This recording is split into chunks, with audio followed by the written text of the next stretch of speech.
어, 뭐 그런 이야기가 있죠. 어떤 사람이 산에 올라갔다가 높은 산 꼭대기까지 올라갔는데 내려오다 그만 팔을 잘못 들여서 절벽에서 떨어지게 됩니다. 아이고 난 죽었다 하고 이제 허우적거림이 떨어지다가 마침 절벽 가운데 난 나무까지 걸려서 구사일생으로 살아나게 되었다는 거죠. 그런데 이제 거기까지는 좋았는데 위로 올라가 보려고 보니 전혀 올라갈 만한 잡을 데가 없고 또 아래를 보니까 천야만yan 낭떠리가 아직도 있어서 그는 이제 어쩌면 좋을꼬 그는 겁에 질려서 사람 살려고 외쳤지만 아무도 그를 도와준 사람이 없었습니다. 그러자 그가 이제 그때 기도를 합니다. 하나님 제발 날 좀 살려주십시오 하고 이렇게 기도하니까 하나님의 소리가 들려옵니다. 그래 알았다. 내가 너를 살려줄 테니 내가 잡고 있는 그 나뭇가지를 놓아라 하고 말씀하십니다. 그 놓으려고 보니까 아래가 천야만yan 낭떠러지인지라 놓았다면 자기가 꼼짝없이 그야말로 가루가 될 것 같아서 내려 이제 손을 놓을 자신도 없고 다른 방법도 없었던지라 그가 위를 향해서 이런 말을 또 했다고 하지 않습니까? 거기에 하나님 말고 딴 분 없어요 라고 그 말했다는 이런 이야기가 있죠. 이 이야기는 사람들이 하나님을 믿는다고 하면서도 때로 하나님 그분이 아니라 하나님의 능력이나 하나님의 은사나 축복만 기대할 뿐 정작 하나님은 신뢰하지 않고 의지하지 않고 하나님 구하지 않고 찾지 않는 이런 인간의 이제 가벼운 모습들, 언제나 하나님께 대한 신뢰가 없는 이런 믿음을 꼬집는 이런 이야기일 것입니다. 아버지가 외국에 나갔다가 집에 오면서 아들 녀석이 이제 기다릴 텐데 뭘 사다 줄까 하고 이제 그 쇼핑몰에 가서 이제 선물을 장난감을 사가지고 집에 돌아왔더니 아들 녀석이 애야 있냐고 했더니 아빠 하고 달려 나오더니 아빠 손에 들려진 장난감만큼 이제 채 가지고 자기 방으로 쭉 달려간 채 아빠는 본채도 않고 아빠는 이제 상관도 하지 않는 모습처럼 우리들의 신앙도 때로 그럴 때가 있지 않나.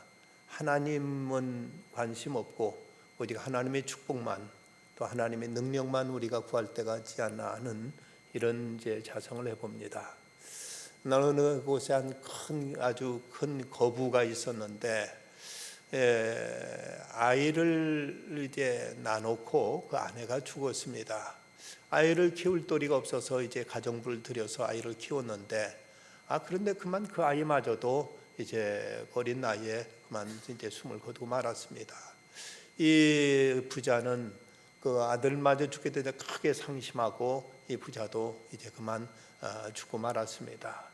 그런데 그에게는 가까운 친척도 없었고 그렇다고 그 재산을 누구에게 물려준다는 유서도 남기지 않은지라 정부 당국에서는 이걸 어떻게 저렇게 고심하다가 어쩔 수 없이 그 재산을 정리해서 국가에 귀속하기 위해서 그의 재산을 이제 경매에 붙였습니다. 많은 사람이 와서 그 집에 뭐 엄청난 주택이며 그 집에 뭐 여러 가지 많은 이제 가구며 하는 것들을 이제 고르고 사는데 그 집에서 아이를 길렀던 그 가정부는 그 이제 아직도 가난한 처지였지만 그래도 그 집에 이제 그 재산을 유산을 모두 다 경매한다니까 관심을 가지고 가봤는데 많은 걸 둘러봤지만 큰 걸 살 만한 재산 돈도 없었고 그래도 그에게 눈에 띄는 것이 한 가지가 있었습니다. 그것은 자기가 그토록 정성을 다해 길렀던 아이의 그림 조상화가 벽에 걸려있던 그 그림 하나가 그토록 마음에 갔습니다. 근데 누구도 아무도 그 그림에는 관심도 없고 이제 그 그림은 아주 싼 값에 팔렸습니다. 가정부가 그 그림을 사가지고 집에 왔는데 그런데 보니까 그 그림이 이제 오랫동안 벽에 걸어놨던 거나 먼지가 묻고 때가 껴서 이 액자를 깨끗이 닦으려고 액자를 이제 수건으로 닦고 그 안에도 이제 그 먼지를 털어내기 위해서 뒤를 열었더니 거기 웬 그 서류가 한 장이 있는 겁니다. 뭔가 몰라서 변호사한테 찾아가서 이게 그 무슨 서류입니까? 하고 물었더니 변호사가 하는 말이 그것을 이제 그 서류를 살펴보더니 당신 그동안 고생 많았고 또 그 집을 위해서 많이 수고했는데 그 주인이 당신에게 큰 호의를 남기고 갔군요 하면서 하는 말이, 거기 그 액자 속에 있는 그 글씨에 그 유서, 거기에 유서가 있는데, 누구든지 내 아들이 그림을 사는 사람에게 내 재산 전부를 그에게 물려준다는 그 유서가 거기에 적혀 있더라는 것입니다. 이 가정부는 그런 생각 전혀 없이 그 주인을 사랑했고 주인의 아들을 그토록 사랑했기에 그 그림만이라도 자기가 갖고자 하는 그 한 가지 단순한 소박한 마음 가지고 그 그림을 구했더니, 그림을 선택했더니 그의 모든 재산이 그에게 돌아오게 되는 이런 엄청난 이제 결과를 얻게 되었다는 것입니다.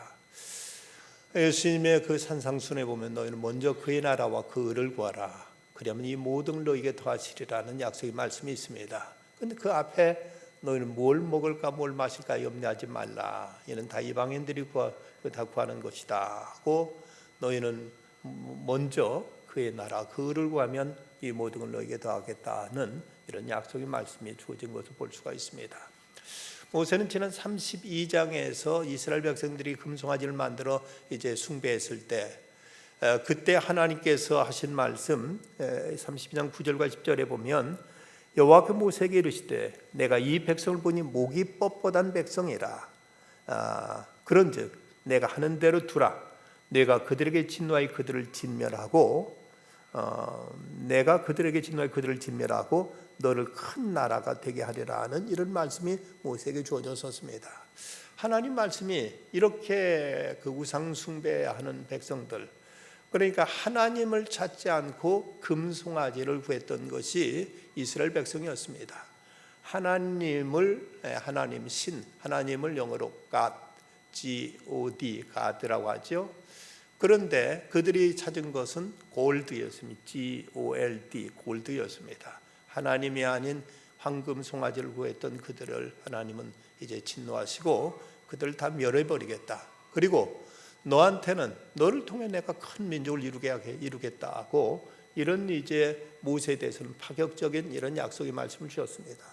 그런데 그때 모세의 그 기도가 무엇이었는가 하면 출애굽기 32장 30절에 보면, 이제 그들의 죄를 사하시옵소서, 그러지 아니하시오면 원하건대 주께서 기록하신 책에서 내 이름을 지워버려 주시옵소서 하고, 모세는 차라리 날 죽이시더라도 이 백성을 사해달라고 이런 참으로 기특한 기도를 드렸습니다.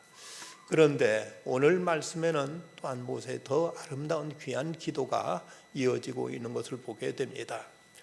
오늘 말씀 1절부터 보면, 여호와께서 모세에게 이르시되 너는 내가 애굽 땅에 인도하여 낸 백성과 함께 여기를 떠나서 내가 아브라함과 이삭과 야곱에게 맹세하여 내 자손에게 주기로 한 그 땅으로 올라가라.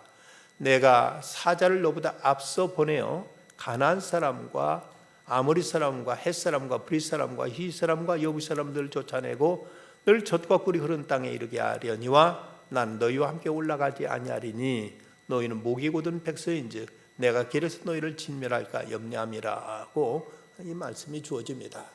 이 말씀은 이제 두 가지 말씀인데, 하나는 이제 모세가 중복이 됐던 그 때문에 이제 그들을 멸하겠다 하셨다. 좋다. 그럼 내가 용서해 주마 하고 용서를 선포하시고, 그래 내가 약속한 대로 그들을 가나안 땅으로 놀려 보내주겠다. 가나안 땅을 주겠다는 약속은 내가 그들을 지키겠다는 이제 하나의 말씀. 그리고 그 대신 그러나 나는 너희와 함께 올라가지 않겠다 하고 말씀하십니다. 하나님께 일찍이 아브라함과 이삭과 야곱에게 가나안 땅을 약속해 주셨습니다. 그리고 그 약속이 또 이제 이스라엘 백성에 주어졌는데, 그것은 내가 그대로 지키겠다. 하지만 난 너희와 함께 하지 않겠다는 이런 말씀하시는 것입니다. 여기서 이렇게 된 것은 그들이 하나님이 아닌 금송아지를 선택해 나도 너희도 함께 하지 않겠다.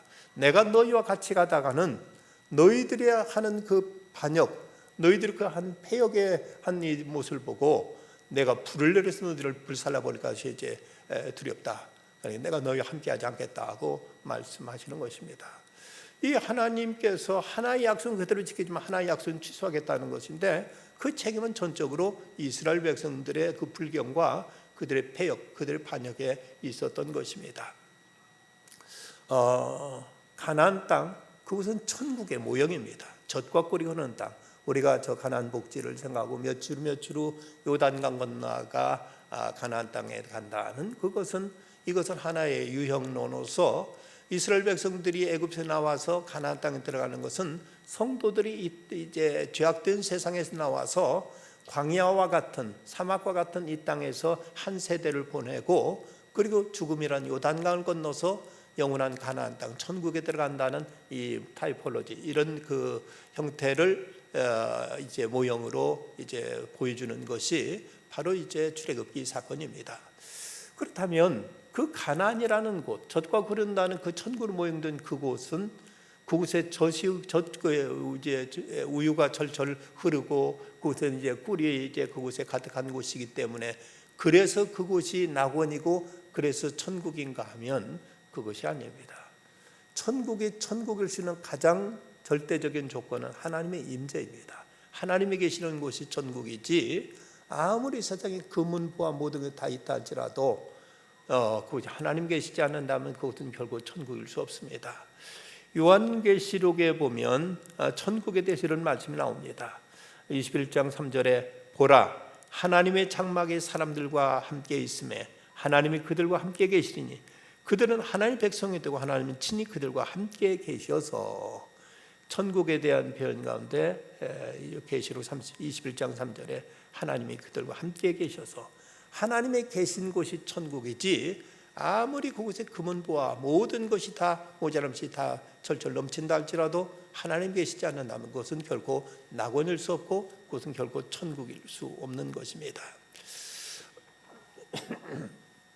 그런데 이 시대 많은 사람들은 하나님 없는 젖과 꿀이 흐르는 땅만을 추구하고 이것만을 구하면서 그것으로 이제 만족해하는 이런 모습들을 많이 볼 수가 있습니다. 어쩌면 오늘날 이 시대 그리스도인들 가운데서도 그냥 하나님은 멀리 계셔도 어쩌면 안 계셔도 젖과 꿀만 철철 흐른다면 그것이 낙원이 아닌가 이것을 추구하려는 이런 유혹에 빠질 때가 많이 있습니다. 그 이유는 하나님은 안 계셔도 하나님은 그 믿는 사람이나 안 믿는 사람한테 똑같이 베푸는 일반 은총이 있습니다. 안 믿는 사람들이 여전히 하나님 햇빛을 비춰주시고 비를 내려주시면서 저들에게도 일반 은총은 하나님께서 믿는 자나 다름없이 베풀어 주시는 걸 볼 수가 있습니다.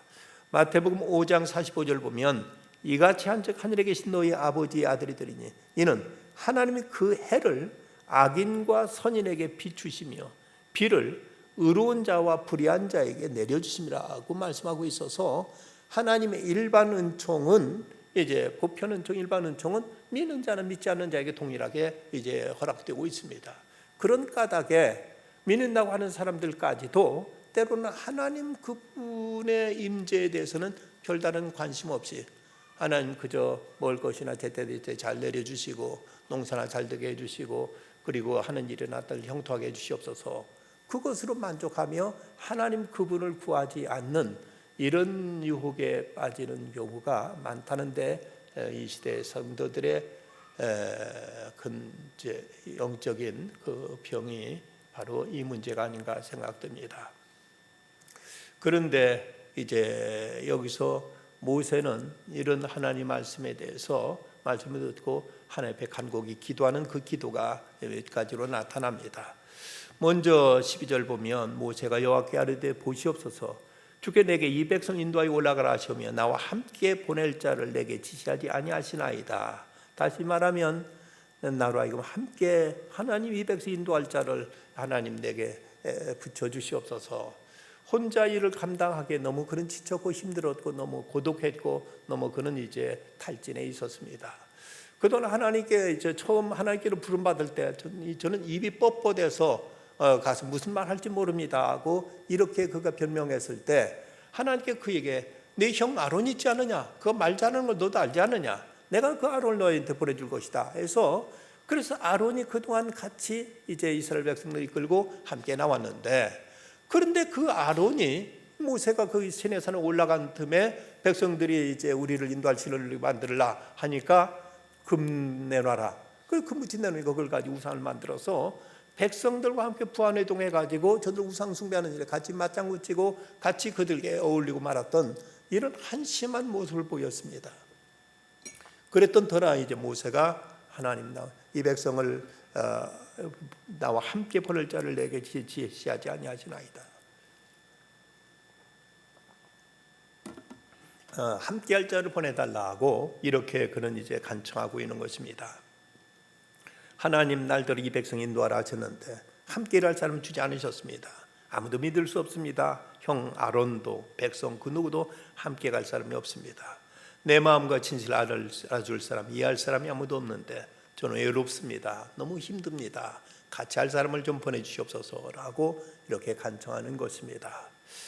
요즘 사람들이 성공하기 위해서는 필요한 것이 지능지수, IQ가 좋아야 된다고 하지만 근래 와서는 IQ보다 더 소중하게 여기는 것이 소위 EQ라고 해서 감성지수를 사람들이 이제 소중하게 생각하는데, 그런데 근래 와서 이 감성지수보다 더 중요한 것을 꼽는데 그것이 NQ라고 해서 이제 네트워크 퀘션이라고 해서 이제 관계지수를 그 말하고 있습니다.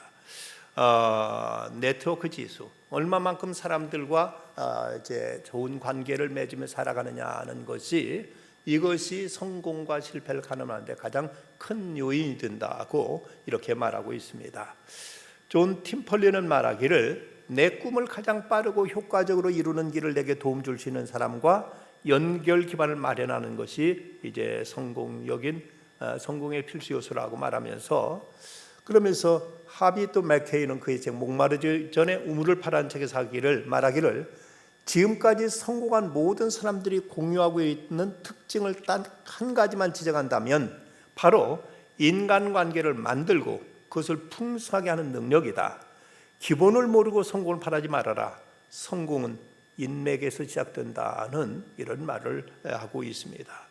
인맥을 그는 강조하면서 기차표, 항공권 예매에서부터 결혼, 취업, 승진, 심지어 병원 입원하는 일, 장례시키는 일까지 아는 사람의 위력을 경험해 본 사람은 다 알 것입니다.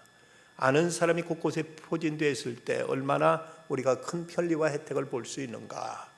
이번 작년부 수양에도 아는 사람을 통해서 좋은 장소를 우리가 이제 얻을 수 있었던 것처럼 우리가 아는 사람, 그 방면의 전문가, 그 방면에 도움이 될 수 있는 사람을 얼마나 확보하고 있느냐가 우리가 일을 하는 데 있어서 결정적으로 영향을 끼치는 경우가 얼마나 많은지 모릅니다. 그래서 하드 카로사는 말하기를 인생은 만남이다 라고 말하는데, 그 만남은 어떻게 만나느냐 하는데 네 가지 만남의 경우를 들고 있습니다. 하나가 경쟁자로 만나는 경우, 또 이용자로 만나는 경우, 무관자로 만나는 경우, 동반자 혹은 동역자로 만나는 경우가 있는데, 여기서 사람을 얼마나 동반자로 동역자로 이제 만나느냐에 따라서 그 인생의 양과 질이 결정된다고 이렇게 말하고 있습니다.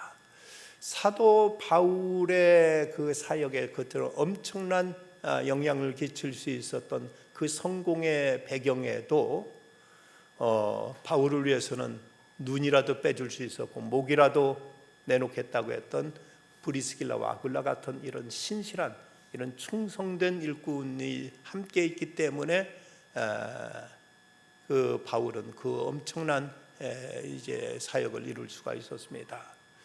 이번 수양회에서도 얼마나 우리 젊은 이제 일꾼들이 열심히 일해서 행사를 진행하는데 아주 원활하게 돌아갈 수 있었던 것도 참 좋은 일꾼들이 함께 같이 일할 때 그 일이 훨씬 활기 있게 원활하게 이루어질 수 있는 것을 볼 수 있는데, 바울도 여기 모세도 그 백성들 인도하는 일을 하다가 그는 지쳤고 너무 힘들어서 하나님 나와 함께할 자를 주께서 부의해 주지 않으셨습니다. 함께할 자를 주시옵소서 하고 말씀하셨는데, 하나님의 일을 위해서 여호수아를 하나님께서 예비해 주심으로 그를 통해서 이제 그 가나안 정복의 사역을 이제 이어가게 하셨습니다. 두 번째 모세의 기도는 이 백성을 주님의 백성 삼아 달라고 기도합니다. 13절에서 이 족속을 주의 백성으로 여기소서라고 이렇게 기도하면서 그렇게 우상 숭배하고 그렇게 하나님께 패어가고 완악한 백성이지만 그래도 하나님 이 백성을 불쌍히 여겨주십시오. 이 백성을 주님의 백성 삼아주십시오라고 이렇게 기도하고 있는 것입니다. 때론 모세도 그 이스라엘 백성을 인하여 화도 나고 배신감도 들었고 그를 향해 분노도 했고 이제 그들을 보고는 그는 들고 있던 이제 그 십계명 돌판을 그 던져서 깨뜨리기까지 했던 그였지만 그러나 또 하나님께 엎드려서는 하나님 이 백성을 주님의 백성으로 삼아 주십시오 하고 이렇게 하나님 앞에 간청하고 있는 걸 보게 됩니다. 그는 32장에서도 이미 하나님 이 백성 하나님께 인도하여 있는 주의 백성에게 진노하시나이까 하면서 어찌하여 애굽 사람으로 하여금 여호와가 저들을 광야에 죽이려고 인도하여 내게 하려 하시나이까 하면서 하나님의 영광을 위해서라도 이 백성을 제발 하나님 버리지 마시고 이 백성을 거두어달라고 이렇게 간곡하게 하나님께 매달리고 있는 모습을 볼 수 있습니다. 모세의 기도는 참 처절하기까지 하죠. 때로는 하나님께 그 백성의 이제 그 하나님 앞에서 그는 그 백성을 향해서 원망하고 불평하며 내가 이 백성을 낳았습니까 하고 원망하고 투정했던 모세였습니다. 하지만 하나님께 그 백성을 버리겠다고 하니까 모세는 또다시 그 백성을 거두어 달라고 이렇게 간청하고 있는 걸 보게 됩니다. 가정에서 자녀들을 키울 때도 보면 부부간에도 어떤 때는 자식이 잘못하는 건 뻔히 잘못한 건 서로가 알고 있습니다. 그런 때 남편이 아이를 낳으라면 아내가 속상하고 또 아내가 또 아이를 막 또 야단치면 또 남편이 또 그거 볼 때 또 마음이 편치 않습니다. 부부간에도 자기도 나무랄 때 나무라면서도 상대방의 아이들 윽박지르고 야단치는 모습 보면 부부간에도 그 모습이 별 그 마음이 편치 않은 것처럼 어쩌면 하나님께서 이스라엘 백성 버리겠다고 하니까 모세가 매달려서 그러지 마시라고 하고 모세가 또 이제 그 백성 원망하고 그 백성을 막 탓하면서 내가 나았습니까 하면서 이제 그렇게 뗐으니까 하나님이 또 야단치고 하시면서 어쨌든 이스라엘 백성에 대한 그 애정 이것만은 서로 놓지 않고 있는 모습. 그러면서 이 모세는 하나님께 주의 백성을 삼으소서 하고 이렇게 이제 간청하고 이렇게 기도하는 모습을 보여주고 있습니다. 그러면서 모세가 기도하는 내용 또 하나 이 기도는 참으로 아름다운 기도, 참으로 귀한 기도가 15절에 나옵니다. 모세가 여호와께 아뢰되 주께 친히 가지 아니하시려거든 우리를 이곳에서 올려보내지 마옵소서라고 이렇게 기도하고 있습니다.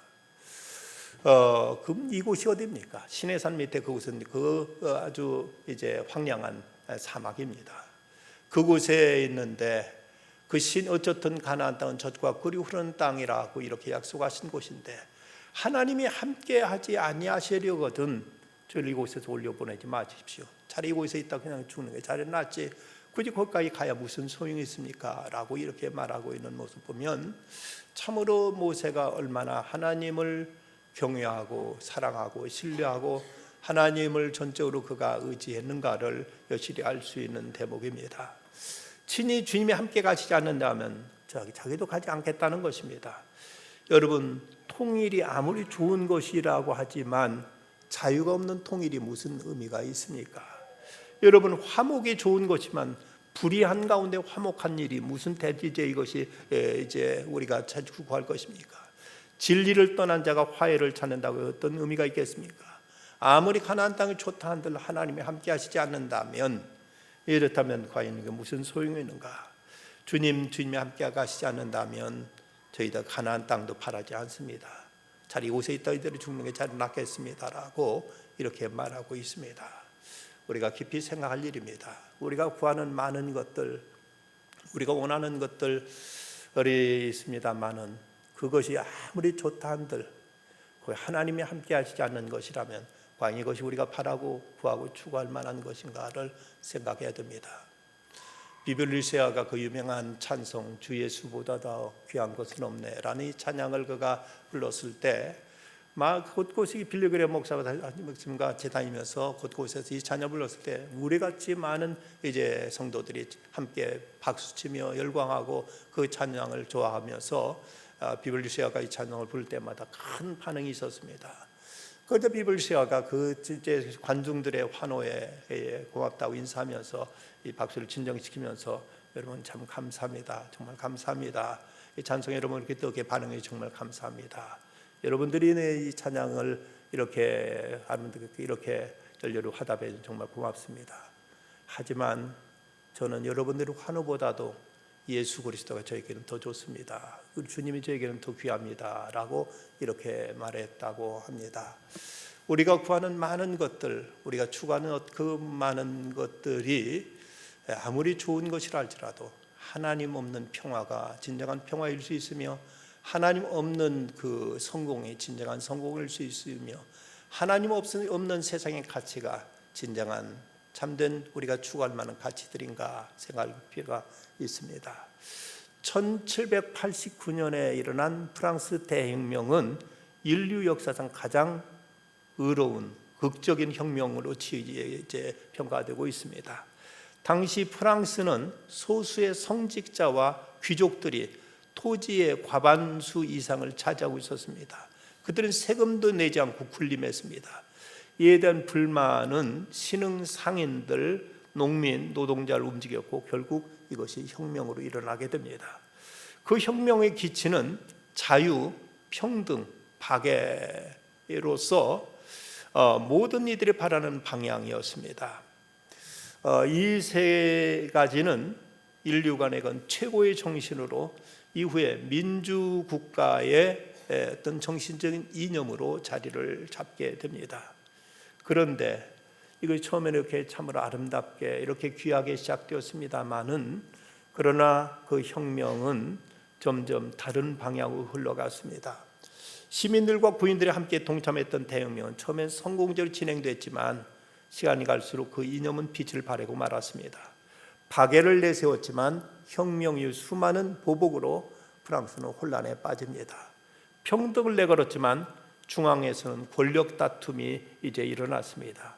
세금을 내는 상공인들에게만 선거권이 주어져서 정치적인 평등도 이루어지지 못했습니다. 자유를 내걸었지만 혁명 이후 정부가 약화되자 유럽 제국이 프랑스를 포위했고 오스트리아가 쳐들어와서 전쟁이 시작되었습니다. 혁명 이후 프랑스의 정치와 경제는 침체기에 빠져들었습니다. 사람이 보기에 아무리 좋은 것이라도 하나님 없는 사상은 종국에 상처와 아픔만 남깁니다. 프랑스의 혁명은 시민혁명이었는데 안타깝게도 하나님 없는 무신론 혁명이었습니다. 그래서 그들이 추구했던 자유, 평등, 박해는 부수선에 지나지 않았고 프랑스는 끝없는 혼란을 거듭하고 이제 유럽에서 그토록 이제 아름다운 문화를 꿈꿨던 이제 꽃폈던 나라가 유럽에서 뒤처지는 이런 역사의 후미로 뒤처지고 말았던 것입니다. 그 사이 영국에서는 요한 웨슬레 등을 통한 경건운동에서 가치 산업화로 인해서 영국도 말할 수 없는 혼란을 겪을 뻔했지만 거기서 경건운동을 통해서 영국은 그 산업화의 모든 폐를 딛고 일어나서 세계 곳곳에 영국의 깃발이 꽂힌 곳에 해가 지는 곳이 없다고 할 만큼 영국은 위대한 나라를 세울 수 있었던 그 요인이, 근본적으로는 프랑스에도 그토록 좋은 가치와 이념을 가지고 출발했지만 하나님 없는 인본주의에서 시작됐더니 그 프랑스는 혼란과 타락으로 치달았고 영국은 그 산업화에 많은 고통이 있었지만 그럼에도 그들의 속에 하나님을 새롭게 모셔들었을 때 영국은 질서 있는 이런 신사의 나라로서 세계 역사에 아름다운 발자취를 남길 수 있었던 이런 이제 변화가 있었던 것을 보게 됩니다. 우리에게 있어 많은 것들을 이제 생각하는 대목이죠. 세계적으로 지금 제일 잘 살고 있는 나라는 북유럽 국가들입니다. 그 나라를 가보면 참 어쩌면 자연이 그렇게 깨끗하고 아름답고 부강하고 질서 있고 시민의식이 대단하고 정말로 훌륭하고 좋은 점들 많습니다. 그런데 참으로 안타깝고 유감스러운 것은 오래전에 제가 15년 전에쯤인가 다녀왔을 때 보면 스웨덴이라든지 핀란드 같은데 그렇게 이제 차를 타고 버스를 타고 하루 종일 다녀도 도심 안에 어떤 문화재적인 예배당, 성전은 눈에 띄었어도 시골 사람들이 사는 마을의 교회는 거의 눈에 띄지 않는 모습. 지금 신자율이 가장 떨어져 있는 곳입니다. 그들이 그렇게 아름답게 부를 이루고 질서를 이루고 많은 거 좋은 건 이루었지만 그곳이 여기가 좋사오냐 하고 세상을 천국으로 제길 뿐 진정한 하나님 나라에는 기대가 없고 하나님께 대한 경외심이 없고 신앙을 이상 잃어버린 모습 보면서 그것이 진정 참된 저들에게 낙원을 허락할까 하는 그런 어떤 많은 이제 회의를 갖게 되었던 경험이 있습니다. 이 모세가 기도하는 것, 하나님 안 가시면 저도 안 가겠습니다. 그 자세가 참 얼마나 귀한지, 우리가 어떤 성공과 축복을 약속한다 할지라도 하나님 없는 것이라면, 없는 그런 평화라면, 그런 이제 낙원이라면 그것은 정국에 가서 결국 우리에게 행복을 보장하지 못하고 그건 결국 우리가 추구할 바가 아니라는 사실을 이렇게 생각해 됩니다. 지금 이전에 우리가 얼마나 지금 잘 살고 있습니까마는, 그러나 얼핏 한때 우리가 그리운 것은, 옛날에는 이런 여름 되면은 산상기도회다 도지제 하면서 이런 데 가서 기도원에 가서 며칠씩 우리가 금식도 하고 하나님께 그토록 간절히 부르짖어서 나라가 이만큼 살게 되는데, 정작 하나님 축복서 이만큼 살게 되니까 점점 하나님을 멀리하는 이 모습이 그토록 참으로 불행하고 참으로 아쉬울 수가 없습니다. 중국에서 그토록 심한 박해를 피해 가지고 홍콩으로 건너갔던 한 크리스찬, 그가 고무 튜브를 타고 홍콩으로 건너가서 신앙의 자유를 찾아서 이제 마음껏 내가 찬송 부르고 마음껏 기도하고 마음껏 예수 믿고 마음껏 내가 믿음 생활하리라 하고 그곳에 이제 홍콩에 갔는데, 얼마 동안 그곳에 있다가는 다시 그는 중국으로 돌아가겠다고 이렇게 선언합니다.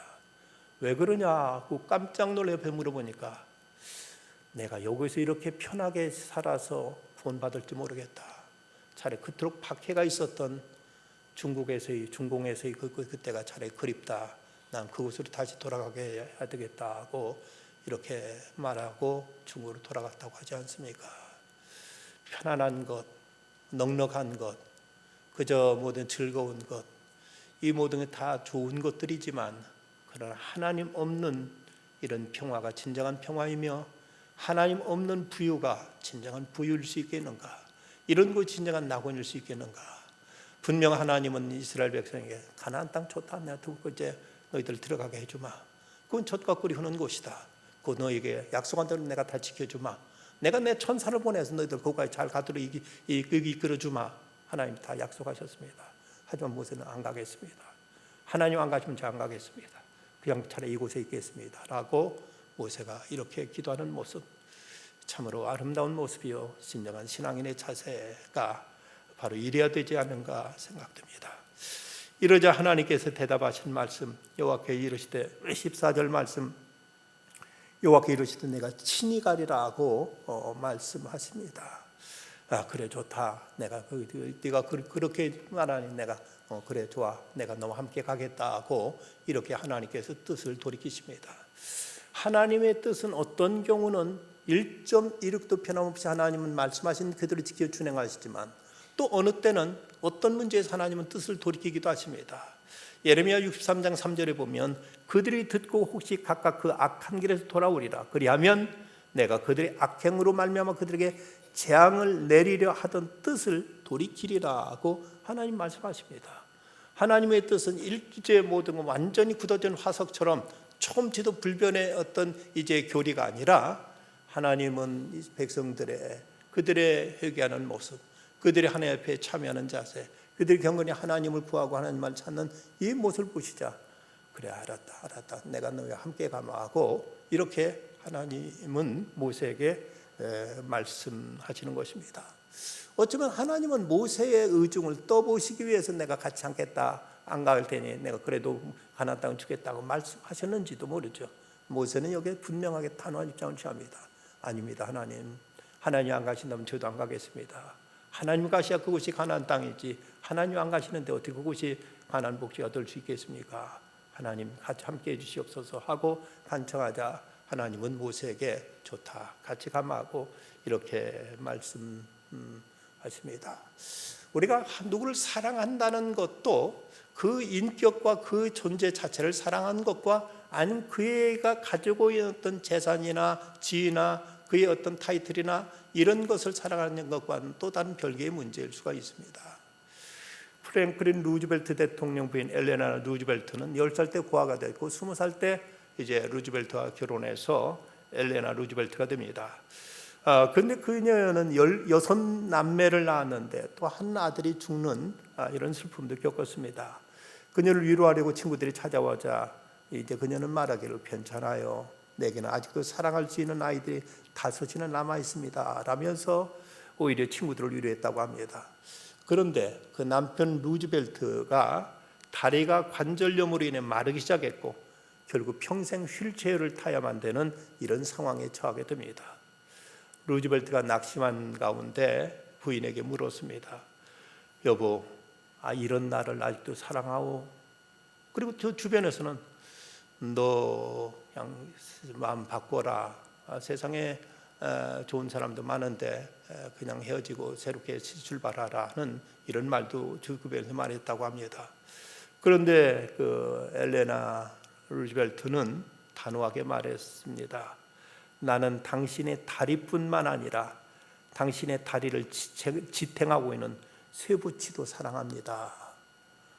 그러면서 이 엘레나는 루즈벨트를 끝까지 내조하면서 그를 지켜주었기에 여기서 용기를 얻은 프랭클린 루즈벨트는 이제 역경을 극복하고 대통령에 당선되어서 경제공황을 타개하고 제2차 세계대전을 승리로 이끄는 위대한 지도자로 미국 역사상 무려 4선이나 했던 최초의 대통령으로서 그 이름을 남길 수가 있었던 것입니다.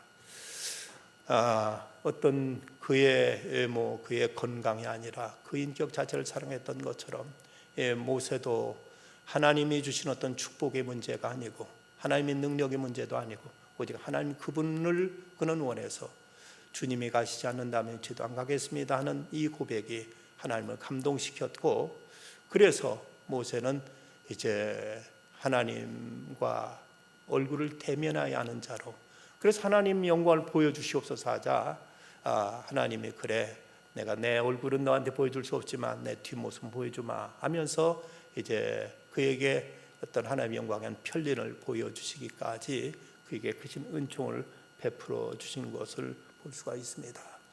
우리들이 하나님을 믿는 우리들의 신앙생활 속에 하나님이 주신 많은 축복과 하나님의 은사들을 우리는 기대합니다. 하지만 사드락과 메삭과 아벳느고의 믿음처럼 그리 아니하실지라도, 우리가 이런 것이 없을지라도 하나님이 주시기를 원합니다. 하지만 혹시 하나님의 어떤 다른 깊은 뜻이 있어서 이것을 주지 않을지라도 저는 하나님을 경외하고 신뢰하고 하나님만을 저희들이 선택하겠습니다. 먼저 그 나라와 그를 구하기만 하면 그럴 때 하나님은 이제 이 모든 걸 더하시겠다고 약속하신 것처럼 하나님 오직 그분을 구하고 그분을 찾고 그분을 신뢰하고 경외하는 중에 하나님이 언제나 우리와 함께 하시고 늘 우리와 동행하시며 우리를 돌보시키시는 그 은총 속에 살아가는 우리가 되어야 되겠습니다. 기도하십시다. 거룩하신 아버지 하나님, 모세에게 하나님은 내가 너로 큰 민족을 이루겠다고 말씀하실 때도 내 이름을 생명체에 지으실지언정 이 백성을 살려달라고 그토록 간절히 하나님께 기도했고, 이제 너희를 가나안 땅까지 들여보내주겠다, 하지만 나는 너희와 함께하지 않겠다고 하실 때에도 모세는 그러시다면 저희도 가지 않겠다고 대답하면서 오직 하나님을 그는 선택했고 하나님을 구했고 하나님과 함께하기를 그는 가장 열망했습니다. 주님, 저희가 하나님을 믿는 그 목적과 이유가 어디에 있는지를 돌아보게 하시고 저희도 먼저 그의 나라와 그 의를 구하는 중에 이 모든 걸 더해주는 그 은총 속에 살아가는 저희들 되게 해 주시옵소서. 하나님 은혜 가운데 장로무 수양을 잘 마쳤습니다. 받은 은혜 저희들이 소멸하지 않고 잘 간직하고 지키는 중에 하나님께 더 기뻐하시는 믿음으로 굳건히 서게 하여 주시고 이를 위해 쓰고 수고한 모든 죄종들에게 크신 은혜로 갚아 주시옵소서. 아버지 하나님, 우리 수험생들 주께서 붙잡아 주시고 하나님 저 시험이란 그 관문을 앞에 두고 하나님께 겸손히 기도하는 자녀들 되게 하시고 최선을 다하게 하여 주시옵시고 집중력과 건강을 허락하여 주시옵소서. 그래 저들 통해 크신 뜻을 이루어 주시옵소서. 예수님의 이름으로 기도드리옵나이다. 아멘.